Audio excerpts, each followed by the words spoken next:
Bismillahirrahmanirrahim. Alhamdulillahirrabbilalamin. Wassalatu wassalamu ala sayyidina Muhammadin wa ala ahli baitit thayyibin tahirin wa ala ashabil muntajabin. Asyhadu an la ilaha illallah wahdahu la syarikalah wa asyhadu anna Muhammadan abduhu wa rasuluh.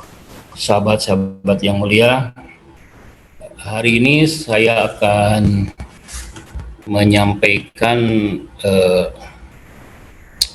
improvisasi saya ya, atau aforisme atau katakanlah spekulasi saya, hasil dari bacaan sementara ini terkait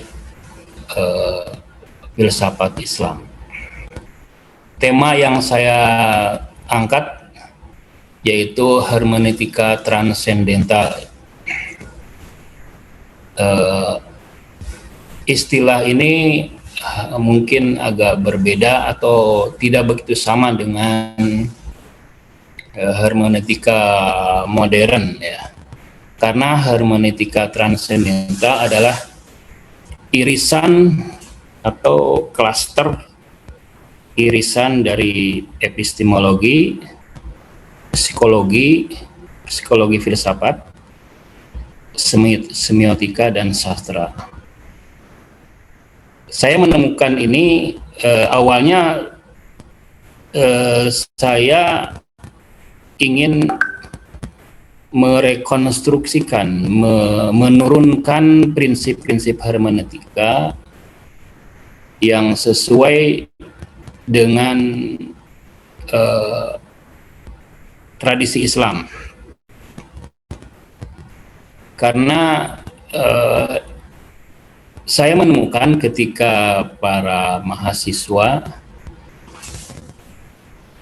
saat menjelaskan tentang metode pembacaan atas teks-teks klasik itu, saya merasa bahwa untuk membaca teks-teks klasik Islam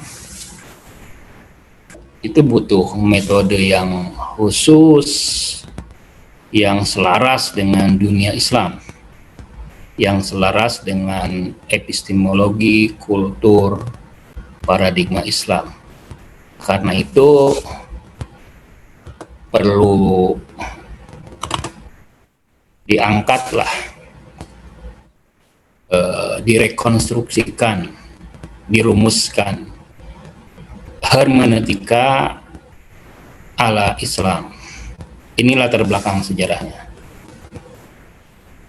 Karena teks-teks klasik Islam itu, kitab-kitab klasik Islam itu sangat khas ya, tipikal, berbeda dengan teks-teks ke barat. Kajian yang yang dipelajari oleh mahasiswa kita itu kan sebagian besar adalah teks-teks klasik Islam, baik filsafat, tafsir, kalam, tasawuf, irfan, dan sebagainya. Keunikan teks-teks klasik itu pertama, misalnya teks klasik itu hanya mewakili 1/4 dari keseluruhan dari totalitas pemikiran Islam. Jadi apa yang kita baca dari teks-teks klasik itu, kita hanya baru berkenalan dengan 1/4 bagian dari seluruh bangunan, bildung, dari seluruh bangunan, diskursus dalam teks itu, tidak mewakili semuanya. Itu contohnya. Itu latar belakang sejarah. Adapun latar belakang masalah ini yang paling penting. Pertama, bahwa belum ada kajian yang mengupas tema hermeneutika produk para ulama Islam.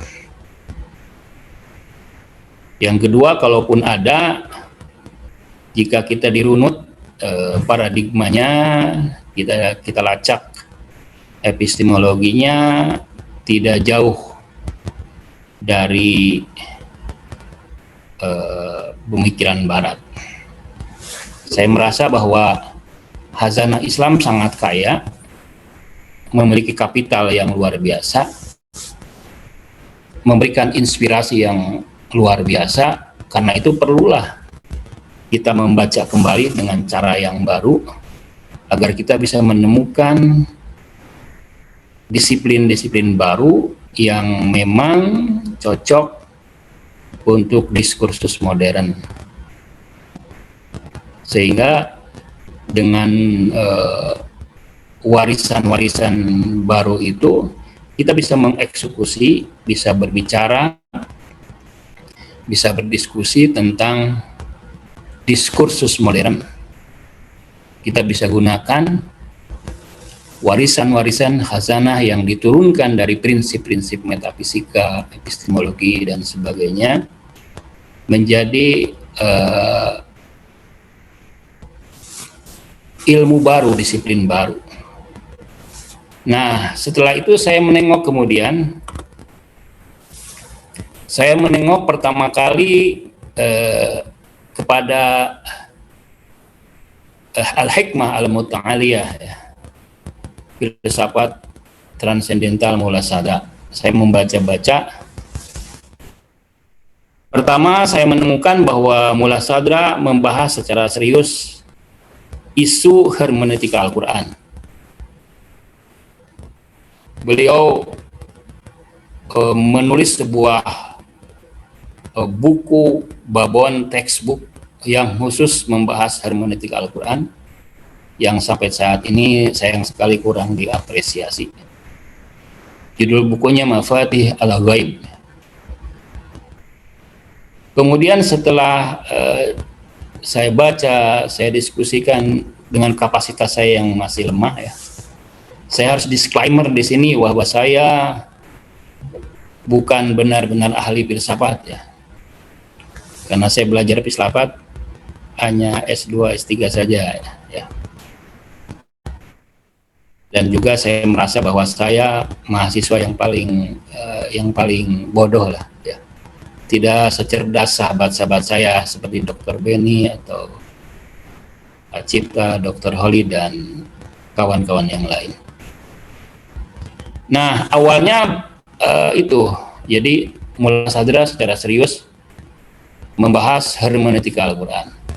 Kemudian ketika saya baca kitab Mafatih Al-Ghaib, Key of Unseen itu, ternyata objeknya bukan hanya Al-Quran teks verbatim, tapi juga mencakup kosmos, mencakup semesta dengan gradasinya, dengan tingkatannya. Al-Quran itu memiliki maratib, memiliki tingkatan-tingkatan dari yang terendah, teks, hingga yang tak terbatas. Suara saya jernih, ya? Lanjut. Ya. Kemudian akhirnya saya juga menemukan bahwa beliau juga ternyata memiliki prinsip-prinsip, ya, ketika beliau membaca kitab-kitab klasik.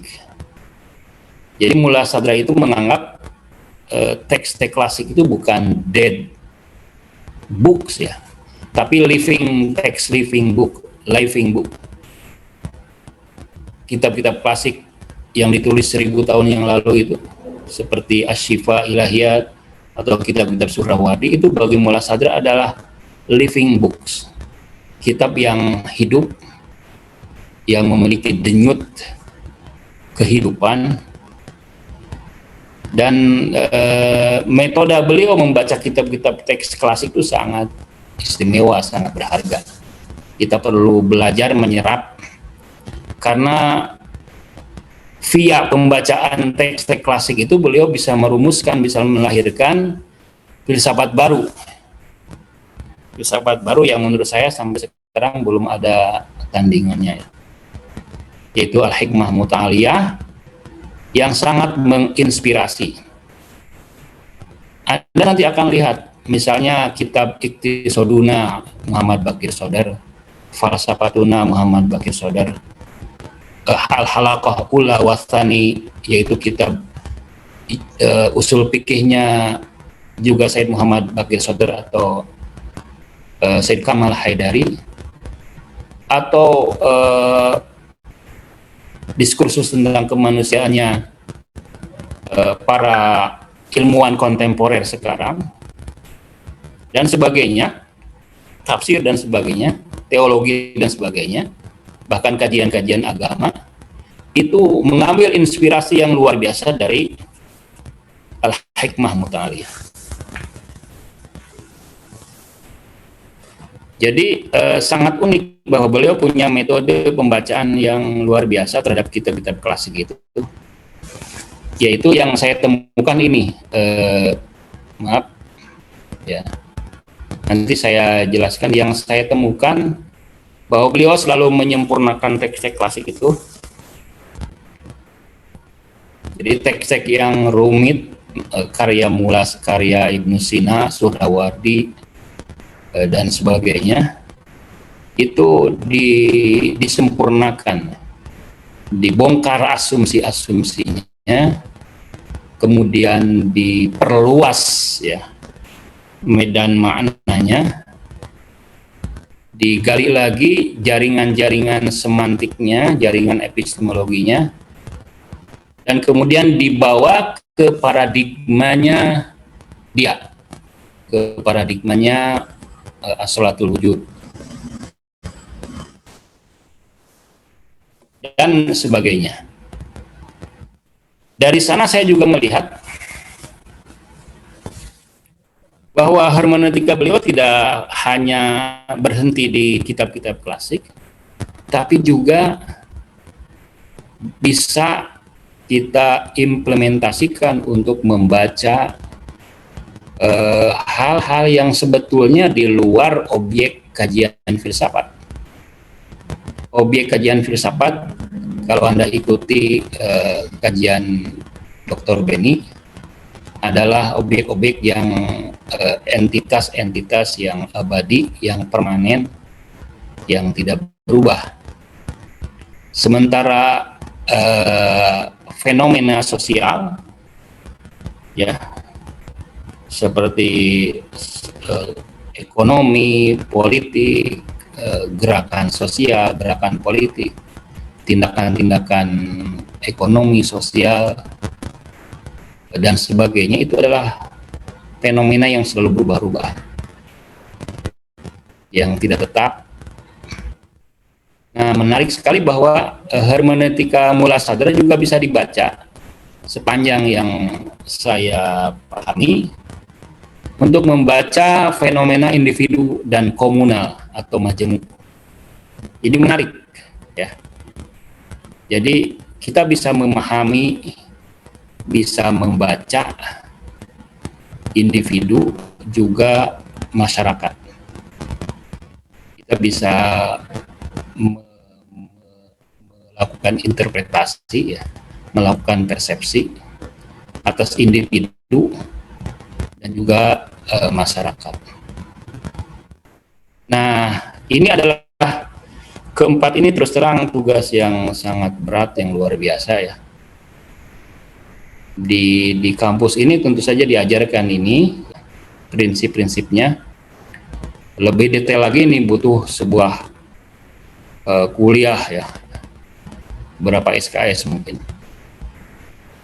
Nah, akhirnya saya menemukan bahwa makna-makna yang lahir dari keempat ini menjadi seperti ini. Karena yang akan disingkap oleh filsafat ini adalah hakikat yang bergradasi. Nanti saya akan perlihatkan bagannya. Realitas ya, apa adanya, dan realitas itu ternyata Dia menjadi makna jika tulisan, dia menjadi ahwal atau malakah atau ittihad harokah jauhariyah jika itu adalah aksi, tindakan, dan menjadi hukum-hukum alam atau hukum nalar, hukum-hukum alam jika kosmos material, dan hukum-hukum nalar jika itu logika.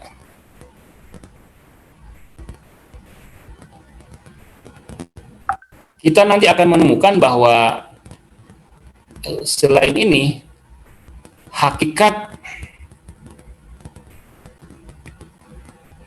yang dicerap atau ditemukan atau dilihat ya, atau dipahami, dilihat yang paling utama dengan suhudi, kemudian dicerap dengan inteligensia, itu bergradasi juga. Ada hakikat yang sangat jernih sekali, ada hakikat yang kasar, ada hakikat proporsional, ada hakikat relasional, ada hakikat kondisional, ada hakikat individual, ada hakikat sosial. Namun sebelum ke sini ya, untuk menemukan, merumuskan hermeneutika transendental ini, saya harus menengok dulu peta lengkap dari hikmah ini. Peta lengkap itu seperti ini.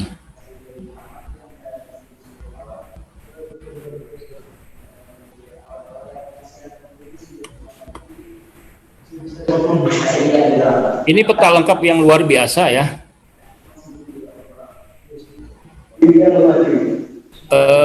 Al-hikmah al-muta'aliyah, falsafah ini, itu adalah bagian dari ilmu hakiki. Saya komparasikan dengan ilmu modern, walaupun ini juga tidak begitu mewakili ya, karena ilmu modern juga berkembang terus. Mungkin yang saya deskripsikan di sini hanyalah satu fragmen, satu bagian, satu sketsa kecil dari ilmu modern, mudah-mudahan mewakili.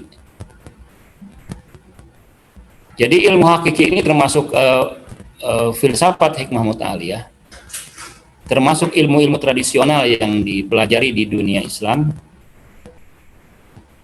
itu memiliki ciri-ciri seperti ini. Tujuannya menyingkap hakikat, metodenya open system ya. Ini adalah penemuan saya, pluralistic method, burhan meta burhan. Pencapaiannya anihilasi, fana, menghilangkan diri. Kalau di modern, akumulasi, mengumpulkan informasi, mengumpulkan wawasan, menguasai dan sebagainya. Bahasa dalam ilmu-ilmu Islam, dalam filsafat, kalam, irfan, tasawuf dan sebagainya. Simbol itu yaitu artefak, bisa puisi, bisa narasi, bisa novel, dongeng, diskursif. Izin dulu saya sebentar ya, izinkan dulu saya keluar sebentar.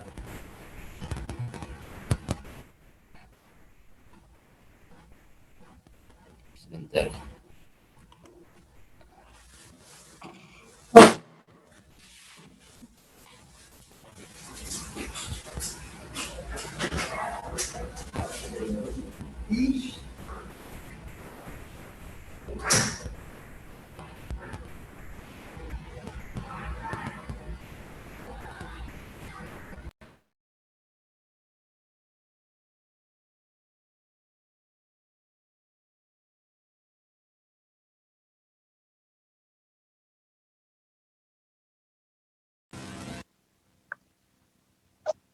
Ya, Bapak Ibu, sebentar ya, ada sedikit kepentingan. Jadi, seperti biasa bahwa acara webinar ini selain pendengaran lewat Zoom juga ditayangkan di YouTube. Jadi silakan Bapak Ibu yang eh, berkenan men-share YouTube agar selain yang hadir di Zoom juga teman-teman, sahabat dan lainnya bisa juga mengikuti acara ini. Dan sambil menyimak silahkan mempersiapkan berbagai pertanyaan agar nanti waktu yang ada di akhir bisa dimanfaatkan untuk memperdalam, mempertajam dan memperluas wawasan kajian kali ini. Saya cukup banyak tema yang diangkat kali ini, mudah-mudahan lancar, mudah-mudahan kita sampaikan dengan baik, dan tentu diharapkan ada Ya, maaf tadi saya keluar dulu ya. ya. Nah, kemudian termasuk juga, jadi bahasanya itu sangat luas ya, tidak hanya rasional, logika, dialektika, persuasi, ya. Tapi juga ini termasuk misalnya prosa, isyarat misalnya, gambar itu hasil imajinasi, tidak harus dalam bentuk gambar-gambar yang ada yang bisa dilihat, tapi bisa jadi gambar-gambar yang tidak pernah kita lihat. Kemudian musik, karena musik adalah matematika. Ya.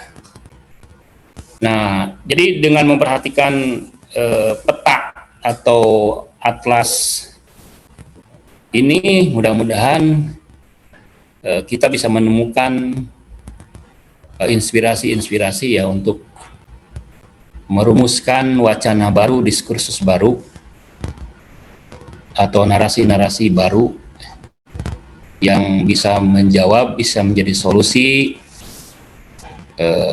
problematika modern, bahkan problematika masa yang akan datang. Manusianya 6 level, dalam Irfan 7 level. Ini sangat penting ya kita pahami bahwa kadang-kadang kita melihat ya, mungkin saya, mungkin Anda, atau kadang-kadang saya mendengar misalnya curhat dari murid saya bahwa dia misalnya tidak percaya diri, ya merasa bahwa dia tidak bisa mengaktualkan dirinya sehingga dia merasa menderita. Sebetulnya kalau saja dia paham ya, karena dia masih baru masuk, bahwa yang dimaksud saya oleh dia itu siapa,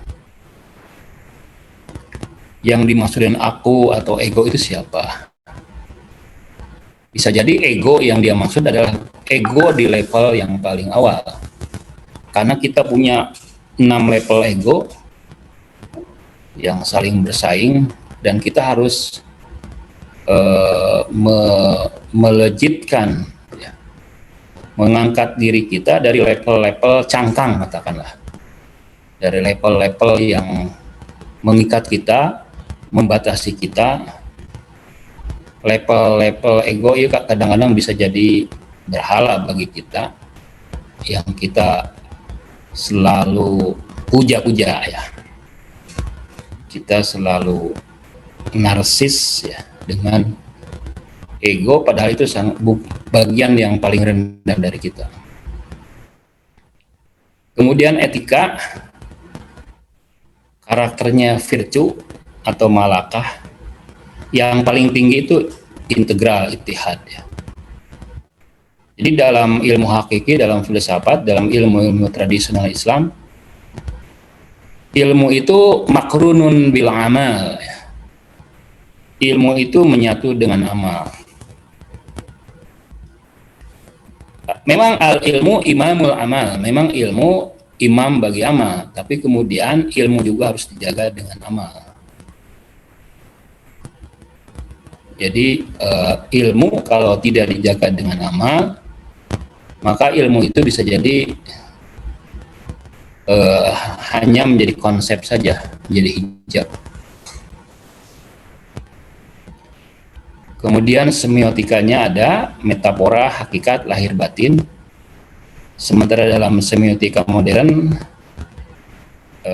muncul masalah kritisisme, ya, yaitu yang memproduksi kepalsuan, bukan ilmu. Sementara dalam Islam bahwa yang dianggap palsu atau metafora itu bisa menjadi jembatan kepada hakikat, kepada kebenaran. Di Barat misalnya simbol itu bisa jadi pencitraan, tapi di Islam simbol itu juga bisa mengantarkan kita kepada hakikat. Nah, sangat banyak sekali ya isunya juga, kebenarannya juga tadi bukan hanya proporsional, relasional, kondisional, individual, dan sosial, tapi juga logis, harus logis. Logis itu yaitu koheren, teologis harus sesuai dengan keniscayaan agama yang diyakini. Nanti mungkin ada momen yang bisa saya jelaskan walaupun tidak secara maksimal. Nah, ini adalah peta atau map atau atlas atau landmark dari khazanah yang sangat kaya, yang luar biasa, yang untuk membacanya membutuhkan pembelajaran ya formal dan informal. Kalau Anda masih muda, saya sarankan Anda belajar ya sampai S3 filsafat.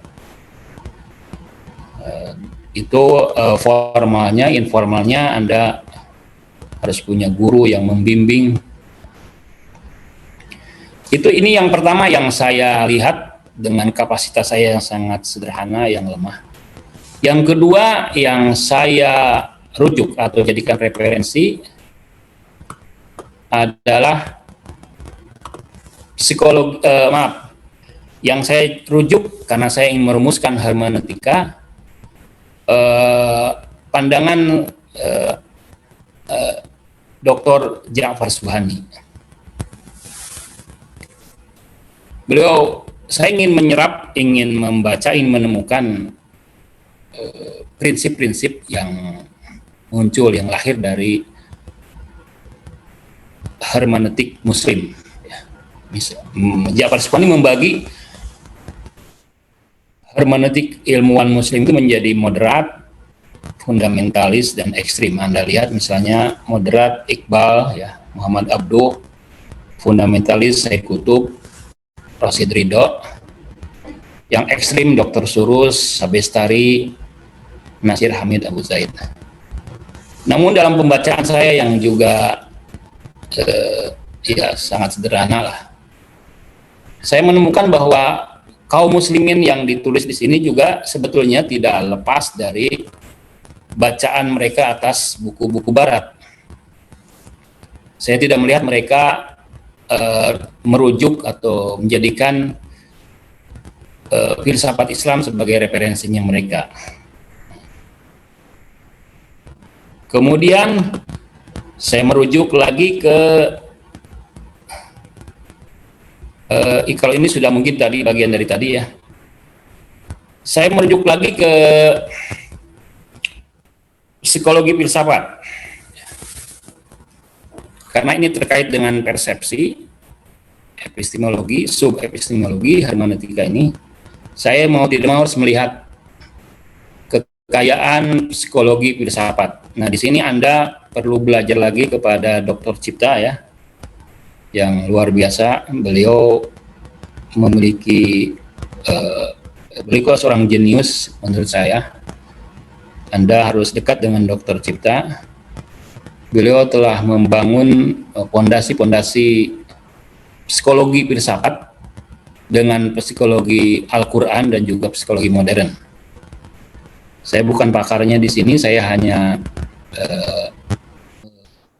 mengumpulkan ya serpihan-serpihan dari berbagai informasi dari berbagai sumber.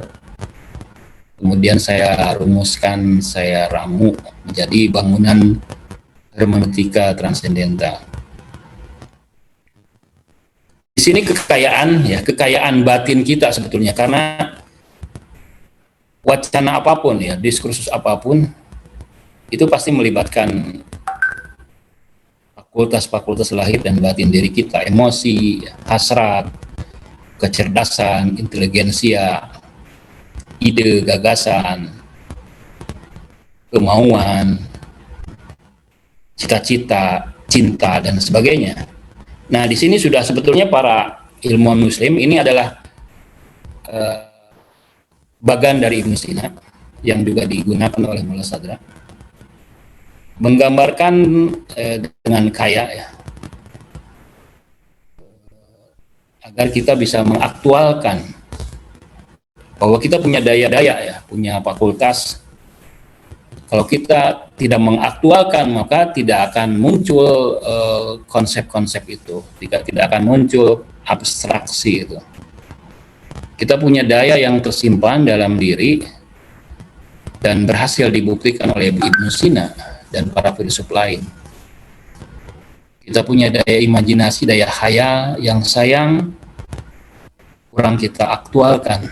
Padahal daya itu sangat membantu untuk melengkapi pengetahuan kita. Misalnya saya pernah membaca ya Profesor Dr. Azyumari Azra ketika dia menuliskan tesis atau disertasinya, ketika beliau tidak menemukan data yang diinginkan, maka yang beliau gunakan adalah imajinasi. Atau imajinasi ini membuat siapapun mau melakukan hal-hal yang berat, karena dengan mengaktualkan imajinasi, dia bisa melihat hal-hal yang berat itu menyenangkan. Jadi kita punya daya yang bisa membuat kita bahagia walaupun dalam keadaan sulit. Kita bisa menjadi senang, bahagia walaupun sedang melakukan hal-hal yang berat. Jadi ini sangat luar biasa. Membersihkan mindset yang negatif dengan daya ini, itu bisa. Jadi daya ini membuat kita aktif bahagia, berpikir bahagia, belajar bahagia, bekerja dengan bahagia, diskusi dengan bahagia, ngobrol dengan orang yang difficult people pun, ngobrol dengan orang yang sulit pun, dengan orang yang kita tidak suka juga menjadi hal yang menyenangkan. Jadi banyak manfaatnya ya, aktualisasi dari imajinasi. Nah, kemudian ini juga saya baca, saya gunakan, saya masukkan menjadi ingredient ya, bahan-bahan untuk merumuskan satu bangunan, katakanlah wacana baru, diskursus baru, atau saya sebetulnya sangat belum berani mengatakan ini adalah ilmu baru, disiplin baru, yaitu hermeneutik.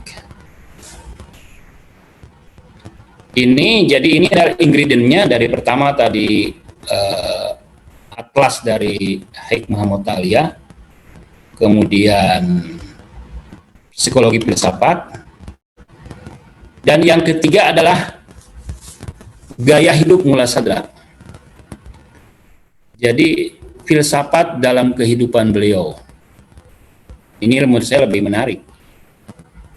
Jadi filsafat dalam kehidupan beliau adalah seorang filsuf, tapi juga sangat aktif. Beliau orang kaya, berhasil menjadi orang yang sukses, berhaji 7 kali. Di samping rumahnya dia juga membangun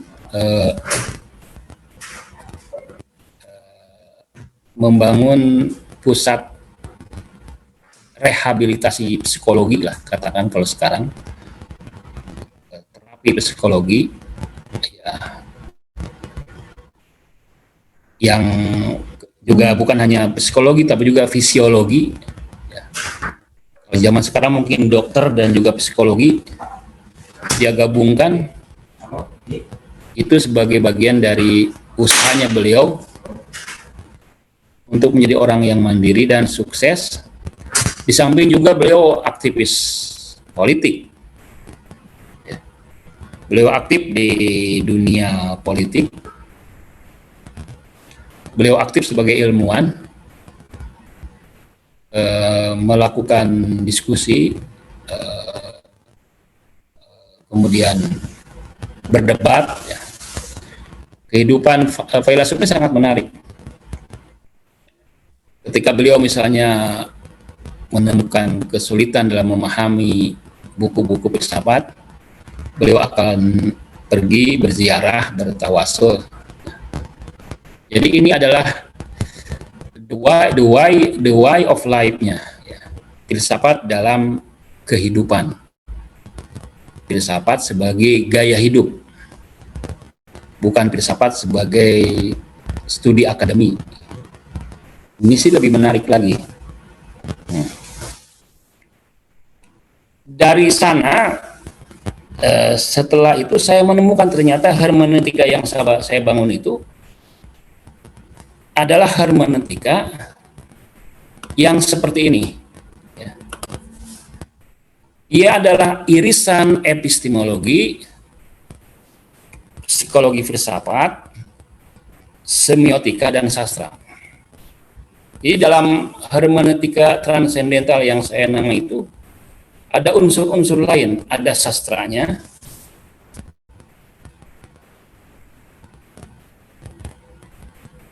ada sastra, ada estetika dalam memahami, ada estetika, ada keindahan dalam menyempurnakan teks lain, ada emosi, ada rasa cinta, menyempurnakan, mengindahkan, memandang indah, dan juga ada semiotikanya, membaca tanda, ya. Kata Henry Corbin, hermeneutika memang idem dito dengan takwil, ya, takwil. Takwilnya mula sadra atas teks Al-Quran, teks klasik, kemudian kosmos, dan juga sosial, ya, individu dan komunal. Itu menurut saya adalah bentuk semiotika, pembacaan atas tanda-tanda atas produk-produk karya manusia. Jadi karya-karya atau karsa manusia, karya manusia itu bisa wacana, bisa ideologi, bisa narasi, bisa propaganda, bisa gerakan politik, gerakan sosial, kemudian demonstrasi, demo, atau legislasi, melahirkan legislasi, konstitusi, membentuk sebuah kebijakan, ya, melahirkan kebijakan, melahirkan polisi. Itu bisa dibaca dengan hermeneutika ini, ya.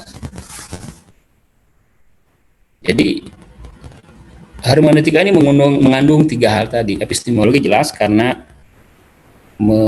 menyerap unsur-unsur persepsi idrok dengan berbagai tingkatannya. Ilmu dalam filsafat hikmah muta'aliyah itu wujud, eksistensi atau being.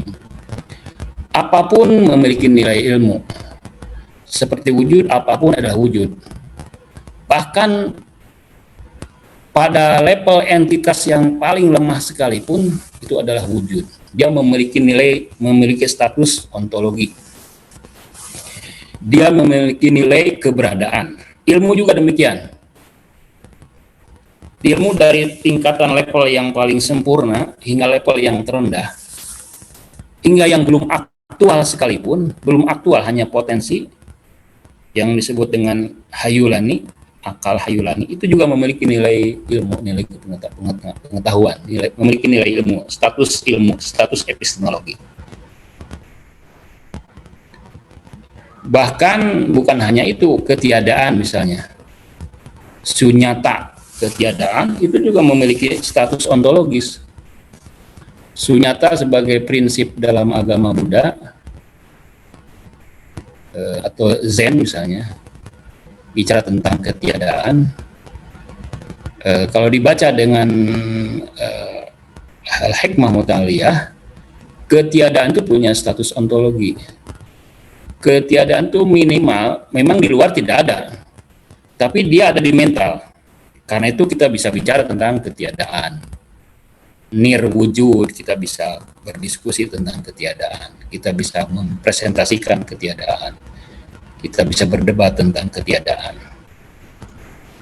Ketiadaan itu ada kalau kita menggunakan analisa Dr. Aiman Al-Misri ya. Kenapa muncul ketiadaan? Ketiadaan itu berasal dari ada, berasal dari keberadaan. Jadi karena ada keberadaan, karena ada wujud, muncullah padanannya atau konsep ketiadaan.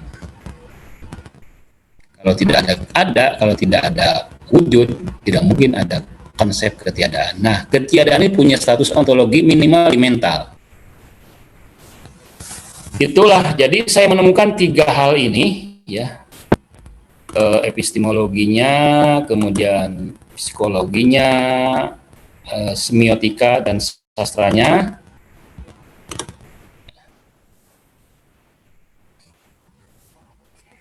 Nah ini, maaf. Ketika membaca teks klasik, kita gunakan hermeneutika transendental. Mula Sadra juga menerima, karena saya katakan dia sebuah open system ya, bukan selfish system. Selfish system itu saya mengadopsi istilah dari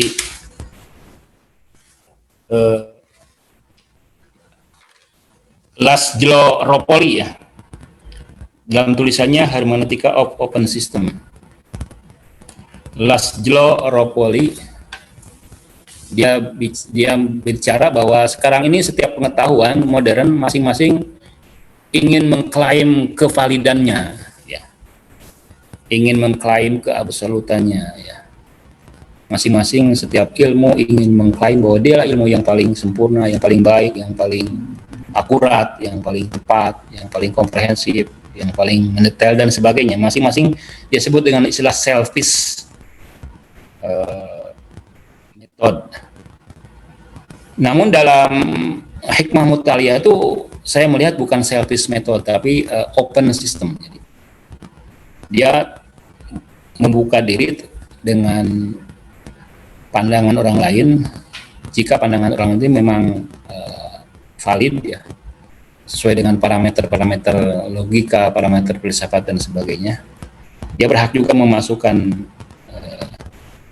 ide-idenya. Katakanlah mirip Wikipedia ya, setiap orang bisa mengedit kan, memasukkan pandangan yang baru, perkembangan yang baru, gagasan yang baru yang lebih akurat, yang lebih tepat, sehingga bisa menyempurnakan. Atau kalau kata Dr. Kiyosaki, holisme, the philosophy of holisme, filsafat yang umum, yang satu, yang tunggal. Jadi ilmu sepertinya tunggal. Saya ingat sebuah hadis kalau tidak salah, al ilmu wahidun, ilmu itu tunggal, ilmu itu satu. Kasarohal juhala, tapi dijadikan banyak oleh orang-orang bodoh.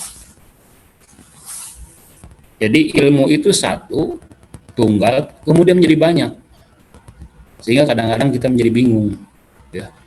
Kita pergi datang ke perpustakaan, banyak banget yang harus kita baca, Ilmu tafsir aja ada ulumut tafsir, ada qawaid tafsir. Ilmu filsafat juga ada epistemologi, ada logika, ada ontologi, ada etika, dan sebagainya.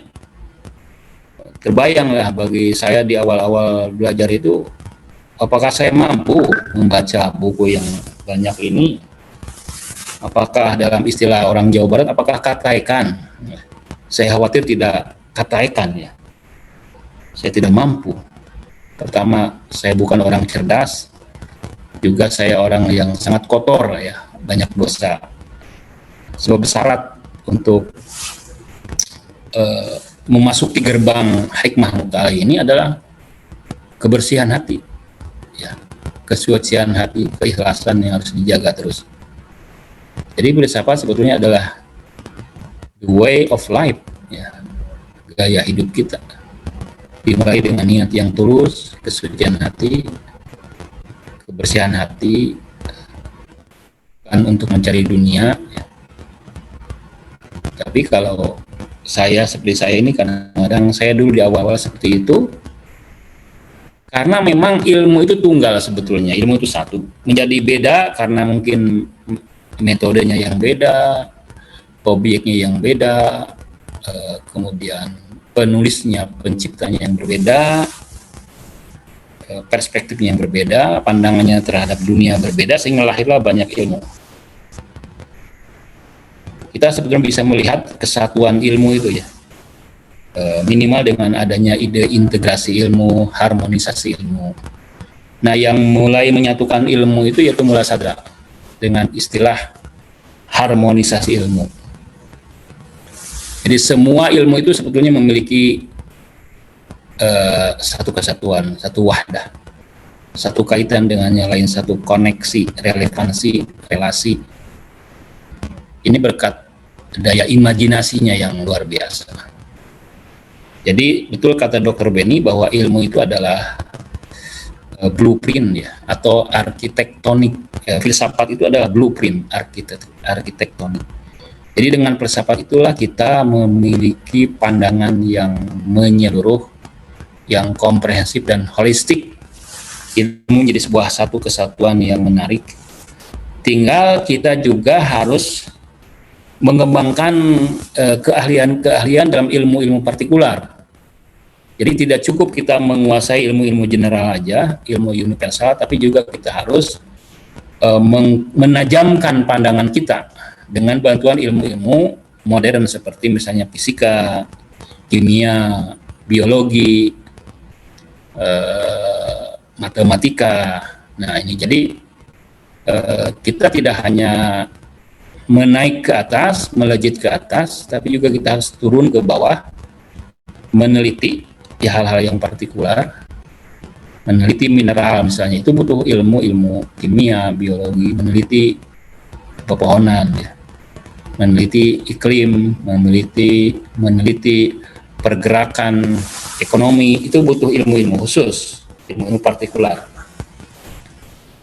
Jadi filsafat memberikan kita napas, memberikan status ontologi, memberikan perspektif. Tapi kemudian di partikular bagi orang-orang yang muda, ya, itu memang harus meneruskan kaki tangan filsafat Anda, menajamkan pandangan Anda dengan bantuan sains, bantuan fisika, biologi, dan sebagainya. Nah, ini yang dilakukan oleh Sadra ketika membaca teks-teks klasik. Kuiditas menjadi wujud, aksiden menjadi substansi. Dia baca sampai ke manuskripnya, perluasan epistemologi, harmonisasi, takwil, dan yang paling penting adalah Mula Sadra berusaha menyampaikan apa yang diinginkan oleh penulis. Karena kadang-kadang penulis itu tidak konsisten, ya. Penulis itu kadang-kadang tidak memiliki perspektif yang komprehensif. Mula Sadra berusaha, ya, seperti bidan, dia membidani minat dan wawasan seorang penulis, baik itu filsuf mayor atau minor, agar dia menuliskan gagasannya menjadi lebih luas, runut, logis, komprehensif. Nah, seperti itu.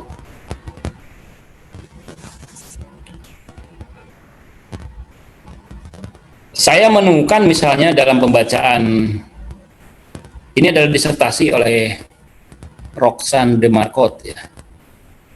Anda layak baca ini. Ini agak mirip juga dengan apa yang dilakukan oleh Mullah Sadra. Roxane de Marcotte itu membaca surah Wadi tidak seperti para ilmuwan Muslim lainnya. Misalnya ketika dia membedah biografi surah Wadi, para ilmuwan Muslim lainnya bisa mencukupkan kepada kitab tertentu yang berbicara tentang kehidupan surah Wadi. Tapi Roxane de Marcotte menggunakan filologi dan sejarahnya sehingga dia menemukan jaringan-jaringan buku, jaringan-jaringan kitab. Ini contoh. Ini contoh bahwa orang-orang modern di Barat itu sudah seperti itu. Kalau kita kan membaca teks kitab cukup aja. Kita percaya bahwa itu adalah kitabnya yang paling muktabar, paling orisinal. Tapi Roxane, seperti halnya Mullah Sadra, membongkar lagi kitab itu. Ini kitab ini asal dari mana? Kitab ini pasti dari kitab lain. Kitab lain pasti dari kitab lain dan sebagainya. Oke, itu salah satu contoh ya. Kemudian ini makna sebetulnya ya.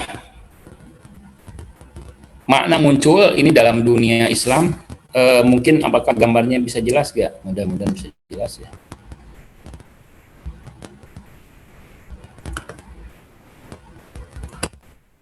Nah, ini makna. Jadi makna itu dari mana munculnya? Yang kita lihat kata. Tapi karena begitu lekatnya antara kata dengan makna, setiap kali kita melihat kata, membaca kata itu langsung terbayang makna. Jadi seolah-olah tidak ada jarak, tidak ada jeda, tidak ada pemisah antara kata dan makna. Ini adalah asal-usul makna. Seorang hermeneutik Islam itu akan bisa memahami kekayaan makna dari teks-teks klasik Islam. Dan ini tidak mungkin terpenuhi ya oleh hermeneutika modern. Ini kalau Anda ingin lebih luas lagi, Anda bisa lihat di semantik ya, kajian semantik Islam. Nah.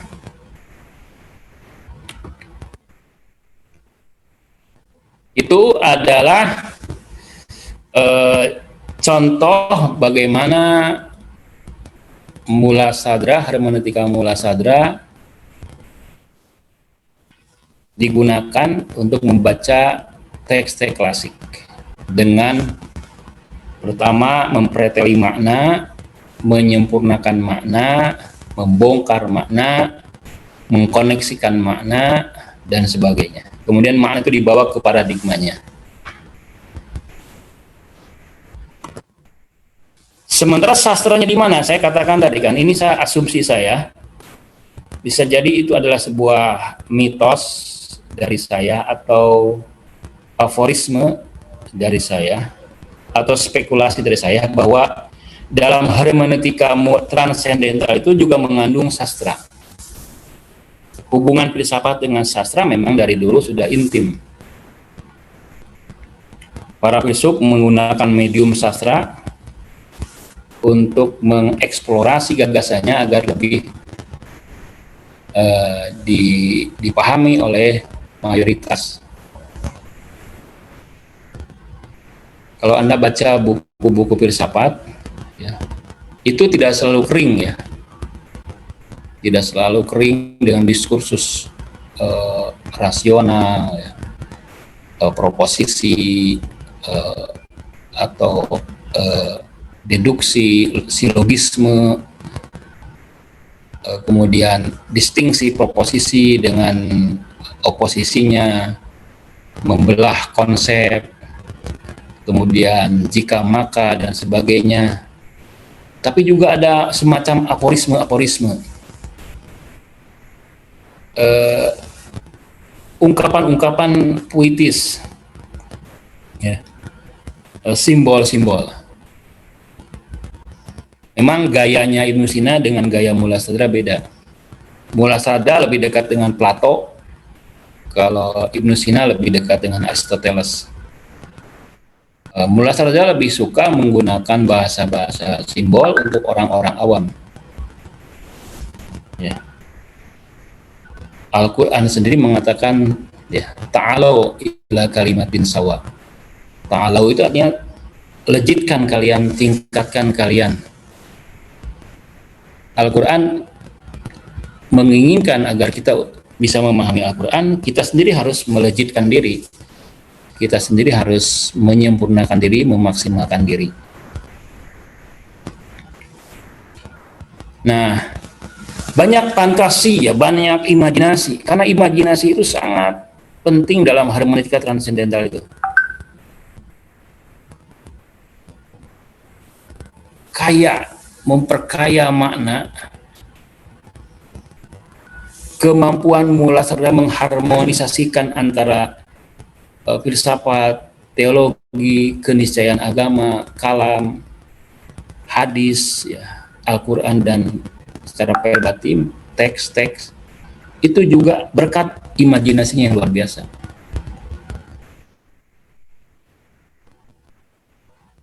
Kesempurnaan daya fantasi atau imajinasi adalah berbuat kebaikan. Karena mengapa orang mau berbuat baik? Mengapa orang mau aktif? Mengapa orang mau belajar, mau bekerja keras? Pasti ada hal yang dia bayangkan itu menyenangkan. Kita bisa membuat dunia yang menyenangkan, membuat realita yang menyenangkan.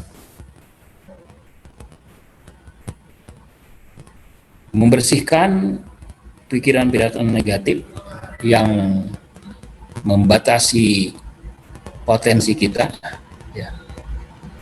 Membersihkan pikiran kita dari kecemasan, dari ketakutan, kekhawatiran, ketidakpercayaan diri dengan membangun imajinasi yang luar biasa yang tak ada batasnya.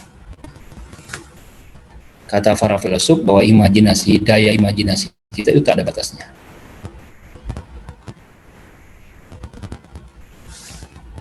Salah satu sastra adalah puisi, ya. Saya mengutip ini Confucius, yang karena saya melihat kedekatannya, ya, puisi memekarkan pikiran, ya. Puisi itu membuat pikiran jadi mekar, berkembang. Cobalah, ya. Kalau kita resah, gelisah, mood kita kurang atau jenuh, ya, atau kita terlalu fanatik dengan satu pandangan, ya, karena sering membaca buku-buku teologi, buku-buku akidah, melihat dunia hitam putih, tidak berwarna-warni, melihat hidup selalu itu saja, bosan dengan tinggal di rumah misalnya karena ada pandemi, ya, tiap hari harus ada di rumah, tiap hari harus melakukan rutinitas yang membosankan, menjenuhkan. Cobalah Anda menulis puisi atau membaca puisi. Ini bisa memekarkan pikiran, mengembangkan pikiran. Prinsip keseimbangan membentuk karakter, prinsip keadilan, dan musik menyempurnakannya. Musik itu menurut filsuf seperti Ibnu Sina adalah matematika, ya. Saya kutip teksnya, Ibnu Sina mengatakan al-musiku ilmun riyadi. Musik itu ilmu riyadi, ilmu matematika yubhatsu fihi an ahwalin nagm min haitsu tata'alaf wa tanafar wa ahwalul azminah al mutakhalilah bainaha liyulama kaifa yu'aliful lahan. Jadi masuk itu ilmu matematika yang membahas objek-objek irama atau suara dari aspek hal-hal yang tersusun dengan indah atau yang tidak indah. Jadi mengapa para filsuf kita sangat menganjurkan kita belajar matematika? Karena dengan matematika kita bisa menyusun musik, not balok.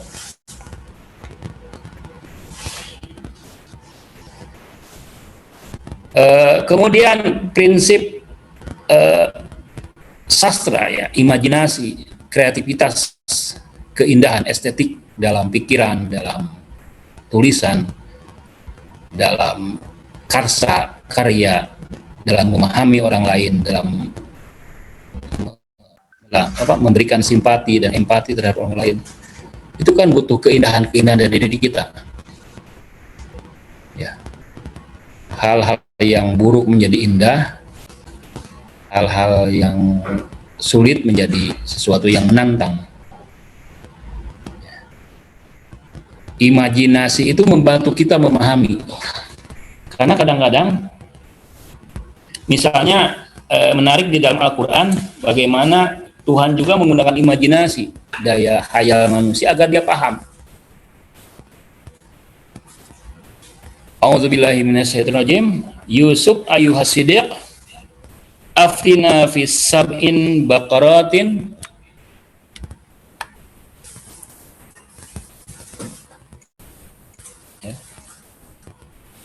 simanin ya'kuluhunna sab'un ijabun. Wahai Yusuf, berilah kami takwil, berilah fatwa tentang sapi betina yang gemuk, 7 sapi betina yang gemuk, yang memakan 7 sapi betina yang kurus. Ini Al-Quran menggunakan sapi betina, 7 sapi betina, karena lebih dipahami. Padahal anak suka gini. Padahal hakikatnya adalah paceklik. 7 tahun paceklik digambarkan, diilustrasikan dengan medium 3 dimensi, yaitu 7 sapi, musim subur, musim hijau ya, digambarkan sebagai 7 sapi yang gemuk. Sementara 7 tahun musim kekeringan dan paceklik diwakili dengan 7 sapi yang kurus. Hakikatnya adalah konsep yang abstrak, kelaparan, paceklik, ya, kesuburan itu adalah hakikat. Tapi hakikat itu kalau tidak berbentuk itu sulit dipahami. Dia harus berdimensi.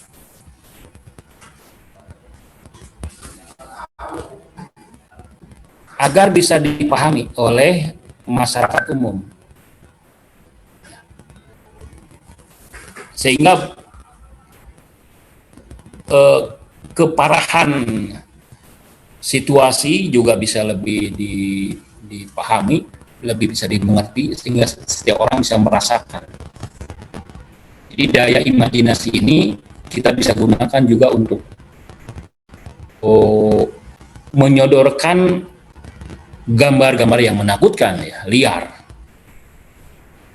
Tapi juga bisa kita gunakan untuk mempengaruhi orang, ya, mensugesti orang, memotivasi orang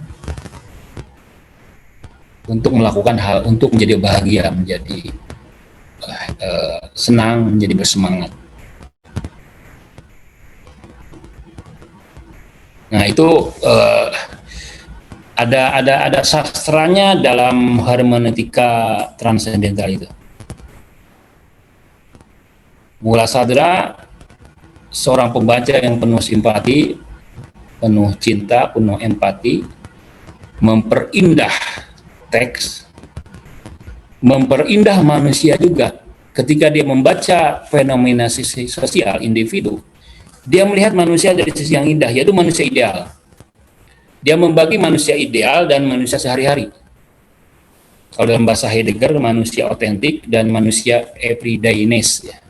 Manusia sehari-hari, manusia kerumunan, day, dan manusia otentik, manusia yang ideal, itu insan kamil. Yang dilihat oleh Mulasada adalah manusia yang ideal. Dia memang idealis. Dia ingin bahwa kita menjadi indah, kita menjadi sempurna, karena kita punya prototipe yang sempurna. Kita diciptakan dengan sempurna, kita diciptakan oleh Yang Maha Indah, kita punya keindahan pengalaman bersama Tuhan, kita ditantang oleh Tuhan untuk turun ke muka bumi ini agar aktual potensi-potensi kita. Karena kalau kita tidak turun ke bumi materi ini, kita tidak aktual. Anda misalnya dermawan, tapi kalau saya tidak mengeluarkan derma, tidak memberikan uang kepada orang lain, itu dermawan Anda, dermawan kita tidak aktual. Agar kita mendermakan uang ke orang lain, ya kita harus hidup dengan orang lain, berhubungan dengan orang lain, berinteraksi dengan orang lain. Karena itu pentingnya dunia material untuk mengaktualkan kita. Bersyukurlah kita hidup di dunia ini. Kita harus banyak bersyukur, ya. Karena dengan hidup di dunia ini, dengan hidup di tengah berbagai yang kita imajinasikan sebagai sebuah keburukan, padahal sebetulnya kita bisa mengimajinasikan sebagai sebuah keindahan, kita menemukan kesabaran, ya.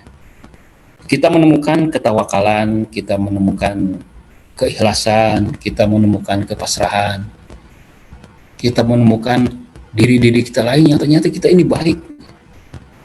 Kita ini ternyata orang yang sangat baik. Kita ini sopan, santun. Dari satu sisi memang kita tidak percaya diri, tapi ternyata saya ini santun. Dari sisi lain saya tidak berani, saya pengecut, tapi ternyata saya ini respect sama orang lain, hormat sama orang lain. Dari sisi lain saya ini pemalas, tapi ternyata saya ini tidak pemalas. Kalau yang menyuruh adalah istri saya misalnya, kalau yang menyuruh adalah ibu saya, berarti saya pemalas. Kalau yang menyuruh itu orang yang tidak saya sukai, saya ini tersinggung misalnya. Saya ini tersinggungan, mudah marah, tapi sebetulnya saya tersinggung marah itu oleh orang-orang tertentu saja, ya. Tapi kemudian ternyata saya ini penyabar, karena saya lebih banyak sabar dengan mayoritas orang. Saya tersinggung dengan satu orang itu saja.